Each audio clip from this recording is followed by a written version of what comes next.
Hello friends, ఎలా ఉన్నారు అందరూ? నేనైతే బాగున్నానండి. మా ఫ్రెండ్ కాల్ చేసిందండి 13 ఇయర్స్ తర్వాత. అంటే మేము ఆఫీస్‌లో వర్క్ చేసినప్పుడు కలిసి పనిచేసామనమాట. నన్ను ఫేస్‌బుక్‌లో చూసిందంట రీల్స్‌లో.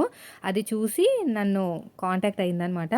తనతో మాట్లాడుతూ ఉంటే 1 అవర్ గడిచిపోయింది. 1 అవర్ ఫోన్‌లో మాట్లాడాను. ఫస్ట్ టైం నా లైఫ్‌లో 1 అవర్ ఫోన్‌లో మాట్లాడడం. ఎప్పుడు కూడా 5 నిమిషాలు, మహా అంటే 10 నిమిషాలు, మరీ బాగా ఉంటే 15 నిమిషాలు తప్ప గంట సేపు మాట్లాడడం ఇదే ఫస్ట్ టైం అనమాట. అంటే ఈ 13 సంవత్సరాలు మేము ఎంత మిస్ అయ్యామో అదంతా కూడా 1 అవర్‌లోనే మాట్లాడేసుకున్నాం. ఒక బ్లౌజ్ కుట్టాననమాట. ఇప్పుడు టైం వచ్చేసి 12 అవుతుంది. ఇప్పుడు స్నానం చేశాను. ఇల్లు ఎలా పడితే అలా ఉంది. లేట్ అయిపోయింది. అయితే స్నానం చేసినప్పుడు టవల్ అనేది తగిలిందండి. ఇక్కడ మనకి హుక్ ఉంటదిగా, అక్కడ తగిలి ఎందుకు ఇలా పట్టుకుంది ఏంటని ఇలా లాగాననమాట. లాగేసరికి ఊడిపోయింది. ఇదిగోండి మొన్నే కొంచెం పొడుగైతే చేయించాము. 150 రూపీస్ అలా తీసుకున్నారు. మళ్ళీ ఈ హుక్ అనేది దీనికి ఉందన్నమాట. ఇలా పట్టుకుని ఉంది. నేను టవల్ పట్టుకుని లాగేసరికి ఊడిపోయింది. అయ్యో! ఇలా అయిపోయింది ఏంటని చెప్పేసి మళ్ళీ వెంటనే షాప్‌కైతే వెళ్ళాననమాట. వెళ్ళి చేయించుకొచ్చాను. అక్కడ వీడియో తీద్దామంటే నన్నే చూస్తున్నాడు అతను. ఏమనుకుంటాడేమో అని ఒక్క నిమిషం తీసేసి ఆఫ్ చేశాననమాట. నన్నే ఎందుకు వీడియో తీస్తుందా ఈ అమ్మాయి అని చూస్తున్నాడు. ఎందుకొచ్చిన గోలని ఆఫ్ చేశాను. డబ్బులేం తీసుకోలేదండి. ఎందుకంటే ఆల్రెడీ 3 టైమ్సో, 2 టైమ్సో వెళ్ళాను. నేను చెప్పాను కదా పొడుగైందని ఒకసారి, అలాగే కొద్దిగా అరిగిపోయినట్టు అయిందని ఒకసారి. అలా వెళ్ళినందుకు డబ్బులు కూడా ఏం తీసుకోలేదు. సో, ఒక పూసైతే తీశారనమాట. దానికి సంబంధించింది ఇచ్చేశారు. ఇదైతే చాలామంది అడిగారండి నల్ల పూసలని. షార్ట్ బ్లాక్ బీడ్స్ చెప్పండక్కా అని. నేనొచ్చేసి చాలా మెమొరీ ఉంది దీనికి. ఎందుకంటే నేను 1 ఇయర్ టార్గెట్ పెట్టుకున్నాననమాట. అంటే మిషన్ మీద సంపాదించిన డబ్బులతోటి నేను ఇలాగ షార్ట్ చైన్ కొనుక్కోవాలని 1 ఇయర్ టార్గెట్ పెట్టుకున్నాను. ఆ 1 ఇయర్‌లోనే అప్పట్లో ఒక 5 ఇయర్స్ బ్యాక్ అనమాట. 5 ఇయర్స్ అవుతదిలెండి. 5 ఇయర్స్ కాదు. మనం టైలరింగ్ స్టార్ట్ చేసే 5 ఇయర్స్ కాలేదు. 4 years back. 4 years back 1 year డబ్బులు దాచుకుని కొనుక్కున్నాను. 8 గ్రామ్స్. అప్పట్లో నాకు 40,000కే వచ్చిందనుకుంటా. 35 అనుకుంటా. తక్కువకే వచ్చింది. అంటే అప్పట్లో అది ఎక్కువలేండి. అప్పుడు తులం 40 ఉందండి. తులం 45 అలా 40 ఉంది. 50 కూడా లేదు. ఇదిగో ఇక్కడ మనకి గోల్డ్ మొత్తం కూడా బీడ్స్ అనేవి, బ్లాక్ బీడ్స్ అనేవి తక్కువుంటాయి. నాకు అలాగే ఇష్టం మాట. మొత్తం నలుపు ఉంటే ఇష్టం ఉండదు. వెనకాల మాత్రం నలుపు పూసలున్నాయి. ఇదంతా గోల్డ్ అనమాట. నా ఫేవరెట్ అండి. డ్రెస్సుల మీద అయినా, లేదంటే మనకి శారీస్ మీద బాగా సెట్ అయిపోతాయి. చాలామంది అడిగారనమాట. 8 గ్రామ్సు. ఇదొక స్వీట్ మెమొరీ నాకు. మిషన్ మీద కుట్టిన డబ్బులతో చేయించుకున్నానని ఒక చెప్పుకుంటానికి బాగుంటుంది. అయితే ఇప్పుడు నేనేం చేస్తున్నానంటే ఇంక పనులైతే స్టార్ట్ అయిపోయినాయండి. ముహూర్తం అయితే పెట్టేశారండి. చాలా దగ్గరగా వచ్చేసింది. సాటర్డే మార్నింగ్ 9:00కి 9:04 మినిట్స్. 9:00కి 4 మినిట్స్ అనమాట. చాలా దగ్గరైపోయింది ముహూర్తం అనేది. అంటే ఆ రోజు పాలు పొంగించుకుంటాం గానీ, ఆ రోజు వెళ్ళం. కొన్ని సామాన్లు సదిరేస్తాను. సామాన్లు సదిరిన తర్వాత మళ్ళీ కొన్ని కొన్ని కూడా గ్యాదర్ చేసుకొని అదే మెల్లగా స్లోగా ఫస్ట్ వరకు అక్కడికి ఎళ్ళిపోతామనమాట. ఫస్ట్‌కి, సెకండ్‌కో మొత్తానికి ఎళ్ళిపోతాం. ఇప్పుడే వెళ్ళిపోవచ్చు కదా అక్క అంటే, ఇప్పుడంటే కష్టమండి. ఎందుకంటే ఈయనకు కూడా హాలిడేస్ పెద్దగా ఇవ్వరు. మేము ఇంకా 10థ్ యానివర్సరీ కూడా ఇక్కడే చేసుకొని వెళ్దామని నాకుందనమాట. ఇంకా మా వారు కూడా సర్లే అన్నారు. ఫస్ట్ యానివర్సరీ ఇక్కడే చేసుకున్నాము. కొన్ని మెమోరీస్ ఉంటాయి కదా! ఎంతైనా మన సొంత ఇల్లు కాకపోయినా కొన్ని మెమోరీస్ ఉంటాయి కదా! ఫస్ట్ యానివర్సరీ ఇక్కడే చేసుకున్నాము. Second, third, fourth, fifth, sixth, seventh, eighth అన్నీ కూడా. ఇప్పుడొచ్చేసి మాకు 10థ్ యానివర్సరీ. అంటే 9 కంప్లీట్ అయిపోయి 10థ్ అనమాట. 10థ్‌లోకి అడుగు పెడుతున్నాము. ఇక్కడ చేసుకొని వెళ్ళిపోదామని ఇంకా. మనకి చిన్న ఇష్యూ వచ్చినా మెమోరీస్ మాత్రం అలాగే ఉంటాయి కదా! సో, ఇప్పుడైతే నేను చూసారా ఎంత అయిందో? రేపు తోడు పెట్టేస్తాను. తోడు పెట్టేసి నెయ్యి చేసేస్తే ఫ్రెష్‌గా ఉంటది. మనకి ప్రసాదాల్లోకి వాడుకోవచ్చు. దీపారాధన కూడా వాడుకోవచ్చు. శనివారం అయితే పాలు పొంగిస్తామండి. మ్యాక్సిమం 99.9% అయితే వీడియో షూట్ చేయడానికి ట్రై చేస్తాను. ఎందుకంటే పిలిచిన వాళ్ళు ఎవరు రావలేదండి. చాలామంది పిలిచాను. మా తమ్ముడిని పిలిచాను, మరదలు పిలిచాను. వాళ్ళకి వర్క్ ఉందంట. ఇంకా తెలిసిన వాళ్ళని పిలిచాను. వాళ్ళు కూడా కుదరదు కుమారి ఈసారి అన్నారు. అంటే కొత్త ఇల్లు కదా! కొంచెం నలుగురికి పిలుచుకొని భోజనాలు పెట్టుకుందామని. లాస్ట్ టైం ఇక్కడికి వచ్చినప్పుడు కూడా అదే అనమాట. అలాగే చేసాము. కుదరలేదు చాలామందికి. ఉన్న వాళ్ళతోనే ఇంకా ఇద్దరో, ముగ్గురో వస్తారనుకుంటా. వాళ్ళతోనే అడ్జస్ట్ చేసేస్తాం ఇంకా. అల్ మేము అయితే ఎక్కువ ఇల్లులు మారలేదండి. ఇదే పెళ్ళైన తర్వాత ఇదే ఫస్ట్ ఇల్లు. ఇదే లాస్ట్ ఇల్లు అవ్వాలి. డైరెక్ట్‌గా సొంత ఇంటికెళ్ళాలి అని కోరిక. కానీ అది తీరలేదులెండి. ఇంకేం చేస్తాం. కానీ అసల మనలాంటి వాళ్ళు హైదరాబాద్‌లో ఇల్లు కొనుక్కోవాలంటే అంత ఈజీ కాదు. ఇప్పుడు డబుల్ బెడ్‌రూము 80,00,000 అంట. మా ఫ్రెండ్ కాల్ చేసిందని చెప్పాను కదా! తను 3 మంత్స్ బ్యాక్ రీసెంట్‌గా తీసుకుందంట. హైటెక్ సిటీలో 80,00,000 అంట. Double bedroom.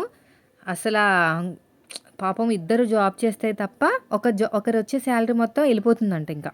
లోన్‌లకే వెళ్ళిపోతుంది. ఇంకొక శాలరీ మాత్రం బతకాలన్నమాట ఇంక వాళ్ళు. నాకు చాలా భయమేసింది. అన్ని లక్షలంటే మన వల్ల ఎక్కడవుతదండి. ఆ దేవుడు తలుచుకుంటే తప్ప మనం ఏదో ట్రై చేయాలి గానీ ఇప్పటికైతే అవ్వదులేండి ఇంకా. ఇంకా షిఫ్ట్ అయితే అయిపోతున్నాము. ముహూర్తం అయితే ఫిక్స్ అయిపోయింది. సాటర్‌డే వ్లాగ్ అయితే వేస్ట్ చేయండి. నేను ఎలా పెడతాను ఏంటని నాకే తెలీదు నేను ఎలా పెడతానని. అయితే ఓనర్ కాల్ చేసి కొంచెం నీట్‌గా క్లీన్ చేపించామన్నాను. అప్పుడే అన్నారులెండి మీరు వచ్చే ముందు చెప్పండి పాలు పొంగించే ముందు క్లీన్ చేపిచ్చేస్తామన్నారు. అదే చెప్పామన్నమాట. రేపు వెళ్ళి ఫ్రైడే రోజున వెళ్ళి చూస్తాను, చెక్ చేస్తాను ఎలాగ చేశారు ఏంటనేది. దేవుడి మందిరం శుభ్రం చేశారా లేదా? మళ్ళీ మనం చేసుకోవాల్సిందే. ఒక బకెట్, ఒక బట్ట వెళ్ళిపోతాను. కొంచెం అక్కడ క్లీన్ చేసుకొని ముందు రోజే కొంచెము పసుపు అవన్నీ రాసేసుకుని గుమ్మాలకి తోరణాలు కట్టేసుకుంటే కొంచెం పని పొద్దునే కదా పిల్లల్ని స్కూల్కి అయితే పంపనండి, ఇంకా అన్నీ అవ్వవు. ఒక సిస్టర్ అన్నారు, నేను లాస్ట్ టైము పిల్లలకి స్నాక్స్ పెట్టినప్పుడు ఒలిచి మొత్తం కుక్కర్లో పెట్టానమాట. అంత పని ఎందుకక్క, మీరు 2 కింద కట్ చేసేసి ఇలా వేసేసేయండి సరిపోతుంది అన్నారు. ఇప్పుడు అదే చేశాను, చాలా ఈజీగా కట్ అయిపోయింది. కట్ అవ్వదేమో అనుకున్నాను, లేతగా ఉన్నట్టుంది, కట్ అయిపోయింది. కల్లుప్పు వేసేసి ఒక 3 విజిల్స్ వేయించేస్తాను. ఎగ్ తినకూడదంటండి, చికెన్ తినకూడదంట, కొంచెం చూసుకోండి. జబ్బులు వచ్చినాయి అంట కోళ్ళకి. మేము కూడా మొత్తం బంద్ అనమాట. చికెన్, ఎగ్స్ అన్నీ బంద్. ఇంట్లో 2 ఎగ్గులు ఉన్నాయి, అవి తినేసి ఇంకా ఫుల్ స్టాప్ పెట్టేస్తాం కొన్ని రోజులు. సమ్మర్ వచ్చిందంటే అంతేనండి. సమ్మర్ వచ్చిందంటే ఖచ్చితంగా కోళ్ళకి ఏదో ఒక జబ్బు వస్తుంది. అయినా చికెన్ నార్మల్గానే మంచిది కాదంట, ఫిష్ మంచిదంట. ఫిష్ ఎంత తిన్నా కూడా మంచిదే. అయితే నేను కర్రీ వచ్చేసి నేను ముందు రోజు చెప్పాను కదా మీకు, దోశలు వేసానని. ఆ పిన్ ఉంది, గుంత పొంగనాలు వేసేస్తాను. తక్కువ నేను గుంత పొంగనాలు అనేవి చేయడం చాలా తక్కువ. పిల్లలు తింటారు కానీ అంత ఇష్టంగా ఏం తినరు, కానీ అలవాటు చేయించాలన్నీ. అలవాటు చేయిస్తే వాళ్ళు కూడా అన్నీ తింటారు కదా. చాలా పిండి ఉంది. పైన అమ్మాయి ఏదైనా దోశల పిండి ఉంటివి పిల్లలకంటే సగం ఇచ్చేసాననమాట. ఇంకా మనం ఎన్నిసార్లు తింటాం, మొన్నే కదా దోశల పిండితోటి దోశలు వేసుకున్నాం. ఇప్పుడేమో పొంగనాలు. ఇంకా మళ్ళీ రేపు కూడా ఇది అయితే ఎందుకులే అని చెప్పేసి సగం ఇచ్చేసాననమాట. 4 దోశలకి అయ్యేటట్టు ఇబ్బంది కానీ సగం ఇచ్చేసాను, ఇంకా అందరూ తింటారులే అని. మాకు ఒక్కొక్కసారి ఏమనిపిస్తుంది తెలుసా, ఇలాగే షిఫ్ట్ అయిపోయిన తర్వాత ఇంకా ఇలాగ ఎలా ఉంటుందో ఏంటో, పక్కింటి వాళ్ళు ఎలా ఉంటారో ఏంటో అని. అదొక రకం. అయినా నా పని నాదేలేండి. ఈ అమ్మాయి 10 ఇయర్స్ నుంచి కలిసి కదా మేము బాగా క్లోజ్ అయింది 4, 5 ఇయర్స్ నుంచే. అంతకంటే ముందు నా పని నాదే. తను కూడా ఇప్పుడు కూడా అంటది, నువ్వు నీ లిమిట్‌లో నువ్వు ఉంటావు. అసల నువ్వు ఎక్కడికెళ్ళినా పర్లేదు. నాకే పిచ్చెక్కుతది ఎవరితోనో మాట్లాడకపోతే. నిజంగా అండి, బాగా వాళ్ళని అబ్జర్వ్ చేసి స్టార్టింగ్ ప్రాబ్లమ్ అనమాట. మా ఫ్రెండ్ కాల్ చేసి అదే అంది. రీల్స్ చూసిందంట, చాలా రీల్స్. ఇంత బాగా ఎలా మాట్లాడగలుగుతున్నావు? అప్పట్లో నువ్వు చాలా డల్లుగా అంటే యాక్టివ్‌గానే ఉండేదాన్ని గానీ ఎవరితోనూ మాట్లాడేదాన్ని కాదనమాట. నా పని నాదే. అలాంటి దానివి ఇంత యాక్టివ్‌గా ఎలా అయిపోయావు అని అడుగుతుంది. ఇప్పుడు కూడా నేనేమి యాక్టివ్ కాదు. ఎవరైనా మన సబ్స్క్రైబర్స్ కనిపించినా ఒక స్మైల్ ఇస్తాను తప్ప మరీ ఎక్కువ మాట్లాడను. ఎందుకంటే స్టార్టింగ్ ప్రాబ్లమ్ అనమాట. కొంచెం వాళ్ళతో మింగిల్ అయ్యేసరికి టైం పడతది. అది నా నేచర్ అంతే. ఫస్ట్ నుంచి చిన్నప్పటి నుంచి అంతేనండి. చూడగానే బాగా కలిసిపోయి బాగా ఇదిగా మాట్లాడాననమాట. ఆగుతాను. నాకు ఫస్ట్ ఆగాలని కాదు, ఆగుతాను. అది నా మైండ్ సెట్ అంతే. కొన్ని రోజులకి బాగా వాళ్ళని అబ్జర్వ్ చేసి ఓకే, మన మైండ్ సెట్‌కి వాళ్ళు సెట్ అవుతున్నారు అనుకుంటే బాగా క్లోజ్ అవుతాననమాట. లేదంటే ఇంక అక్కడితోనే ఆగిపోతాను. సో, ఇప్పుడు చూడాలి, మన ఇంటి దగ్గరైతే ఒక సింగిల్ బెడ్‌రూమ్ వాళ్ళున్నారు. చూద్దాం వాళ్ళతో ఎలా ఉంటదా అని.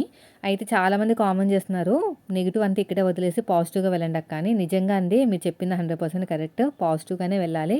అప్పుడే మంచి జరుగుతుంది. నెగిటివ్‌గా వెళ్తే అసలు మంచి జరగదు. అయితే ఏమైందంటే మొత్తం సామాన్లన్నీ కూడా, పాత సామాన్లన్నీ స్లోగా పాడేస్తున్నాను. ఇంకా వీడియోస్ ఏం తీయట్లేదులెండి. మొన్న చూపించాను చూసారా, అవన్నీ కూడా స్లోగా బుక్స్ పాడేశాను. కొద్దిగా బుక్స్ ఉంటే చెత్త వాళ్ళకి ఇచ్చేసాననమాట. పిల్లలవి పాతవి టాయ్స్ ఉన్నాయి పిల్లలు ఆడుకుని, అవి కూడా ఇచ్చేసాను. అవన్నీ స్లోగా చేసుకుంటున్నాను. మ్యాట్ కొన్నామండి కొత్తది. ఎందుకంటే పాత మ్యాట్ బాగా పాతగా అయిపోయిందనమాట. ఇంకా పాతది ఎందుకు అక్కడ తీసుకెళ్ళడము, ఎట్లనో కొత్తది కొనుక్కోవాలనుకుంటున్నాము కొన్నాళ్ళైతే. అదేది ఇక్కడే వదిలేసి కొత్త మ్యాట్ తీసుకుందాం. అన్నీ కూడా పై ఖర్చులండి. ఇల్లు మారుతున్నాం కదా, ఇంకా పై ఖర్చులన్నీ ఉంటున్నాయి అనమాట. ఇలా కనిపించిన ఖర్చులు ఎంత ఫైనల్గా ఎంతకి ఖర్చు అవుతుందో తెలియదు కానీ అయ్యేటట్టు ఉంది బాగానే. ఇప్పుడు మళ్ళీ ప్యాకర్స్ అండ్ మూవర్స్ని మాట్లాడుకోవాలా, లేదంటే ఎవరైనా మాట్లాడుకోవాలా, అవన్నీ చూసుకోవాలి. చాలామంది మంచి మంచి సజెషన్స్ ఇస్తున్నారు. పాతవన్నీ తీసేసేయండి అక్క. మళ్ళీ అక్కడికి వెళ్ళిన తర్వాత మళ్ళీ ఇవేం పెట్టుకోకండి. పాజిటివ్‌గా వెళ్ళండి. అంతా మంచే జరుగుతుందని. నిజంగా మంచే జరిగిందే అనుకోవాలి ఒక రకంగా చెప్పాలంటే. ఇప్పుడు ఈ ముహూర్తం లేకపోతే మళ్ళీ ముహూర్తాలు లేవంటండి. అమావాస్య వచ్చిన తర్వాత మాసం మారిపోతది కదా! ఈ మాసంలోనే బాగున్నాయంట. చాలామంది పెళ్ళిళ్ళు కూడా ఉన్నాయిలెండి ఇదే మాసంలో. అక్కడ ఖాళీ అవ్వడం. మేము వెళ్ళినప్పుడే ఖాళీ అయింది. ఆ రోజు ముందు రోజే ఖాళీ అయిందంట. మేము లేట్‌గా ఎళ్ళుంటే దొరకకపోవును నాకు తెలిసి ఆ రూమ్ అనేది. సో, అవన్నీ కూడా బాగా కోయిన్సిడెంట్‌గా జరిగినాయన్నమాట. ఈమె వెళ్ళిపోమంటము, మాకు ఆ ఇల్లు దొరకడము, మంచి మాసం అవ్వడము, అవన్నీ కూడా పాజిటివ్ వైబ్సే. మీరు కూడా చాలా బాగా నాకు సపోర్ట్ చేస్తున్నారు. ప్రతి ఒక్కరికి చాలా చాలా థ్యాంక్స్. ఈ బట్టలు మడత పెట్టిన తర్వాత మా ఫ్రెండ్ కాల్ చేసిందనమాట. చాలా విషయాలు మాట్లాడుకున్నాం. పాత పాత విషయాలన్నీ గుర్తు చేసింది. చాలా హ్యాపీగా అనిపించింది. 13 ఇయర్స్ బ్యాక్ మేము ఎలా కలిసినామో ఇప్పుడు గుర్తొచ్చింది. ఎందుకంటే నా ఫేస్‌బుక్‌లో నా రీల్ చూసిందంట. నేనా కాదని డౌట్ వచ్చిందంట. అంత యాక్టివ్‌గా మాట్లాడుతున్నానంట. వేరే అమ్మాయికి ఫోన్ చేసి నా రీల్ షేర్ చేసి మన కుమారియా కాదంటే, లేదు మన కుమారి యూట్యూబ్ ఛానల్ స్టార్ట్ చేసింది. జాబ్ రిజైన్ ఇచ్చేసింది పిల్లల కోసమని. అవునా! ఇంత యాక్టివ్‌గా ఎలా మాట్లాడుతుంది అప్పట్లో అలా లేదు కదా అని. అప్పట్లోనే కాదు ఇప్పుడు కూడా నేను అలా లేను. Starting problem. పైగా అంత మింగిల్ కాలేననమాట. అంత ఈజీగా మింగిల్ కాలేను. ఏదో కెమెరా ముందు అంత యాక్టివ్‌గా ఉంటున్నాను గానీ, కానీ బ్రెయిన్ మాత్రం చాలా పాజిటివ్‌గానే ఉంటదండి. అసలు నెగెటివ్ ఆలోచన ఉంది కదా! కొంచెం భయం అనమాట. ఇంక చూసారు కదా! మొన్నటి వరకు నేను ఎంత డల్ అయిపోయానో. ఒకసారిగా బీపీ డౌన్ అయిపోయినట్టు అయిపోయిందనమాట. అంటే అంత వీక్ అయిపోయాను. ఏదో ఒక ఆలోచన ఉంటే అలాగే అయిపోతానమాట. ఈయన అలా కాదు. ఏదైనా మనం మంచిగా అని చెప్పేసి అలాగా వదిలేస్తారనమాట. అలా వదలలేను నేను. సో, ఫైనల్‌గా అయితే ఒక 2 రోజులకి సెట్ అయిపోయానులెండి. సో, ఇవన్నీ మడత పెట్టేస్తున్నానండి. మడత పెట్టేసుకొని ఎక్కడికక్కడ పెట్టేస్తాను. పెట్టేసుకొని బట్టలు ఆరేసాను. ఆ బట్టలు కూడా పైన బట్టలు ఉతికేసిన తర్వాత పైన కూడా ఆరేయాలి. అయితే ఒక జోక్ చెప్పనా మీతోటి? నిన్న ఒకరొచ్చారండి ఇల్లు చూసుకుంటానికి. 2 అడుగులేసారు అంతే. ఇదేంటి ఇంత సొరంగలా ఉంది, ఇంత డార్క్‌గా ఉంది, మీరెలా ఉంటున్నారు మాకొద్దు బాబోయ్ అని ఎళ్ళిపోయారనమాట. నాకు నవ్వొచ్చింది. ఈరోజు మళ్ళీ ఇంకొకరొచ్చారు. ఏంటి ఇంత చిన్న రూమ్స్‌కి 8500 మీరెలా ఉంటున్నారమ్మా అంటుంటే, అందుకని మేము ఇల్లు ఖాళీ చేసి ఎళ్ళిపోతున్నాం. ఇవంతా చెప్పలేదులెండి, ఇష్యూ ఏం చెప్పలేదు. అందుకని మేము ఇల్లు ఖాళీ చేసి ఎళ్ళిపోతున్నాం 85 అని. అది అస్సల ఈ ఇంటికి 85 అవసరం లేదు. కబోర్డ్స్ లేవు, ఏమీ లేవు అని అలా అనుకుని వెళ్ళిపోతున్నారన్నమాట. ఇద్దరొచ్చారు, ఇద్దరు వెళ్ళిపోయారు. ఇంకొకరొచ్చారు అసలు ఇంట్లో కూడా రాలేదు. ఆ పైన చూసారు గదా! అయంతా కూడా పెచ్చులు పెచ్చు కింద ఊడిపోయినియి. అవన్నీ గూడా ఏమైనియంటే ఒక 3 ఇయర్సో, 4 ఇయర్స్ బ్యాక్ అనమాట. పైన వాళ్ళ డ్రైనేజ్ అన్నీ పక్కనుంటాయి. ఆ డ్రైనేజ్ లీక్ అయ్యి ఆ వాటర్ అంతా దానికి లాగేసి ఆ పెచ్చుల కింద వచ్చేసినియి. అసలు ఇప్పటికి నాకు అర్థం కాదు తెలుసా! మా వారెందుకు ఇంత మొండిగా ఇన్ని రోజులున్నారు అని. నాకు ఇప్పటికి అర్థం కావట్లే. అంత దారుణంగా ఎవరు ఉండరండి ఇలాంటి రూమ్‌లో. ఇంకా మా వారు ఏంటంటే ఏదో పాపం ఇరుగు పొరుగు మంచోళ్ళు. నేను లేట్‌గా వచ్చినా మా ఆవిడ సెక్యూర్‌గా ఉంటది. మా ఆవిడకి ఏం కాదు అన్నట్టు అలా ఉన్నారనమాట పాపం. ఇలాగ లేకపోతే ఇంత రూమ్‌లో ఎవరు ఉండరు. కట్ వర్క్ అండి. కట్ చేసి వీడియో షూట్ చేశానులెండి. సో, మీకొచ్చేస్తది. ఇదిగోండి ఇక్కడంతా కూడా కిందంతా ఖాళీ చేశాను. కొన్ని టెక్స్ట్ బుక్‌లు ఉంచాను. ఎందుకో తెలుసా? దాంట్లోంచి ఫోటోస్ కట్ చేసి పిల్లలకి ప్రాజెక్ట్ వర్కులు చేయాలనమాట. అందుకని టెక్స్ట్ బుక్‌లు మాత్రమే ఉంచాను. లేదంటే చాలా ఇబ్బంది అయిపోతుంది నాకు. నన్ను చూసి ఇంకా మిగతా వాళ్ళు కూడా అలాగే టెక్స్ట్ బుక్‌లు దాచుకుంటున్నారంట. ఇప్పుడు తోడు పెడుతున్నాను నేను పెరుగు. సో, పొద్దున కాచిన పెరుగు కాదు, వెన్న కోసం మీగడ అంతా తీసాను కదా! పొద్దున కాచిన పాలు కూడా ఉన్నాయి. అవన్నీ మీగడంతా కూడా ఇలా కలిపేసుకొని ఫ్రిడ్జ్‌లోని తీసిన వెంటనే మనం తోడు పెట్టకూడదండి. కొంచెం సేపు వదిలేయాలి. చల్లదనానికి తొందరగా తోడకూడదనమాట. తోడు పెట్టేసి ఒక 2 గరిటెలేసి రేపు చేసేస్తాను. ఎందుకంటే మనకి శనివారమే కదా గురుప్రవేశము. అంటే ఆల్రెడీ చేసినయి చాలా ఉంది గానీ, ఎందుకులే మనకి ముట్టుకుంటా ఉంటాం గదా! డేట్‌లొచ్చినప్పుడు, వాటొచ్చినప్పుడు. నేను యాక్చువల్‌గా ముట్టుకోను గానీ, ఎందుకు మళ్ళీ ఇలాగ శుద్ధిగా చేసుకుంటే బావుంటదని. ఇలాగ నాకు పండగలొచ్చినా, పూజలొచ్చినా కూడా అప్పటికప్పుడే చేస్తానండి. మామూలుగా అయితే అవి ఆల్రెడీ చేసింది ముట్టుకోననమాట. అందుకని ఇప్పుడు నెయ్యి చేస్తున్నాను. ఇప్పుడు తోడు పెట్టేసాను కదా! ఇది గురువారం నైట్ వ్లాగు. వదిలేస్తాను. ఫ్రైడే నైట్ చేస్తాను. సాటర్డే మార్నింగ్ అంతా ముందే అన్నీ చూసుకోవాలండి. పూజకి సామాల్సిన అన్నీ కూడా సామాన్లన్నీ కూడా. అత్తయ్య ఏం చెప్పారంటే, ముందు మీరు వెళ్ళేటప్పుడు నూనెలు అవేం తీసుకెళ్ళకండి. ఎందుకంటే అక్కడే వంట చేస్తాం కదా! తర్వాత వచ్చి తీసుకెళ్ళండి. ఇప్పుడైతే మీరు మామూలుగా పూజకి సామాన్లు అవే తీసుకెళ్ళండి. నూనె కూడా తీసుకెళ్ళొద్దు. బయటే పెట్టేయండి. లోపలికి తీసుకెళ్ళొద్దు. అంటే మనం దీపారాధన చేయడానికి నెయ్యి వాడతాననమాట నేను. ఆ నెయ్యిని కూడా బయటే పెట్టేసి గృహప్రవేశం చేసేటప్పుడు, లేదంటే ఇక్కడే ఉంచేసి ఇంకా మా వారిని వెనకాల తీసుకురమ్మని చెప్పాలి. అదైనా చేయాలి, ఏదో ఒకటి చేయాలి. ఒక సిస్టర్ అడిగారు, ఎందుకక్క మీరు బయట కొంటున్నారు పిండి, మీరే కదా రుబ్బుతారని. అక్కడ కొంచెం ప్లగ్ ప్రాబ్లమ్ వచ్చిందండి. ఇప్పుడు నేను మనమే చేయించుకోవాలి, లేదంటే ఆవిడకి చెప్పాలి. ఇప్పుడు ఆవిడకి మనకి చాలా దూరం ఉంది కదా, గ్యాప్ వచ్చేసింది కదా, మనం చేయించుకోవాలి. ఇంక వెళ్ళిపోయేటప్పుడు మనం చేయించుకుంటాం ఎందుకు, అందుకని అలా వదిలేసాను అనమాట. ఇంకా ఈ పిండి కొంచెం బయట పెట్టి ఆ తర్వాత ఫ్రిడ్జ్లో పెడతాను, లేదంటే పులిపెక్కిపోతుంది. ఇదేనండి మ్యాట్. ఈ మ్యాట్ ఎక్కడ తీసుకొచ్చారు నాతో అయితే చెప్పలేదు, కానీ నేను డీమార్ట్ అనుకుంటున్నాను. దానిపైన కాస్ట్ ఉంది. మామూలుగా బయట మనకి సైకిల్ మీద వచ్చేవైతే కాస్ట్ ఉండవు కదా, కానీ డీమార్ట్లో బాగా స్ట్రాంగ్గా ఉంటాయండి అసలు. మేము ఒక బకెట్ తెచ్చుకున్నాం పెళ్ళైన కొత్తలో, అది ఇప్పటికే ఉంది తెలుసా. అస్సలు పాడవలేదు, క్వాలిటీ బాగుంటాయి. రేట్లు ఏమో మామూలుగానే ఉంటాయేమోనండి, కానీ క్వాలిటీ బాగుంటుంది. పెద్ద మ్యాట్ తీసుకొచ్చారు, బాగుంది కదా. ఎందుకంటే అక్కడికి వెళ్ళిన తర్వాత కూర్చుంటానికి ఉండాలి కదా, ఆ పాత ఎందుకు పట్టుకెళ్ళడము అని. బాగుందండి, చాలా పెద్దగా ఉంది. అక్కడ ఆ రోజు అంటే పాలు పొంగించిన రోజుని అక్కడే పడుకోవాలంట. ఇంకా కొంచెం ఎంతైనా పని ఉంటుంది. అందుకు నేను ఈ రోజంతా రెస్ట్ తీసుకున్నానండి. అందుకని మీకు వ్లాగ్ కూడా ఎక్కువ సేపు పెట్టలేదు, ఎక్కువ రెస్ట్ తీసుకున్నాను అనమాట. మళ్ళీ తర్వాత 2 రోజులు అయిన తర్వాత మనం ఎక్కువ వర్క్ చేసుకోవాలంటే ఇప్పటి నుంచి రెస్ట్ తీసుకోవాలి. నాకు ఏదైనా వర్క్ ముందు ఎక్కువ ఉంది అనుకుంటే ఆ రోజు ముందు రోజు రెస్ట్ తీసుకుంటానమాట. మనం అసలే చాలా వీక్ కదా. నేను మామూలు ఫిజికల్గా వీక్, మెంటల్గా అయితే పని చేయగలుగుతాను, కానీ బ్రెయిన్ వాడి బాడీలు వాడి మనం పని చేయలేం. ఎక్కువ ఇలాంటి అలసిపోయే పనులు చేయలేను అనమాట, వీక్ అయిపోతాను తొందరగా. చిన్నప్పటి నుంచి అంతే, ఇప్పుడనే కాదు. ఒక సిస్టర్ ఏమన్నారంటే రాగి జావ తాగండి అక్క, అది వేడంటండి. నేను అనుకున్నాను తాగొచ్చని, అప్పుడప్పుడు తాగొచ్చంట, రోజు కాకుండా వీక్లీ వన్స్ చేద్దాం. వెళ్తాం కదా కొత్త ఇంటికి, ఎక్కువ నేను బయట అయితే బ్లౌజులు ఎక్కువ ఒప్పుకోను, ఉన్నవాడితోనే అలాగా ట్రైనింగ్ ఇస్తాను. కొత్త కొత్త మోడల్స్ ట్రైనింగ్ ఇస్తాను. మ్యాట్ అయితే చాలా బాగుందండి, స్ట్రాంగ్గా కూడా ఉంది, ఎక్కువ రోజులు వచ్చేటట్టే ఉంది. సో ఇదండి ఈరోజు వ్లాగ్. నచ్చితే మాత్రం ఖచ్చితంగా లైక్ చేయండి. Thank you for watching.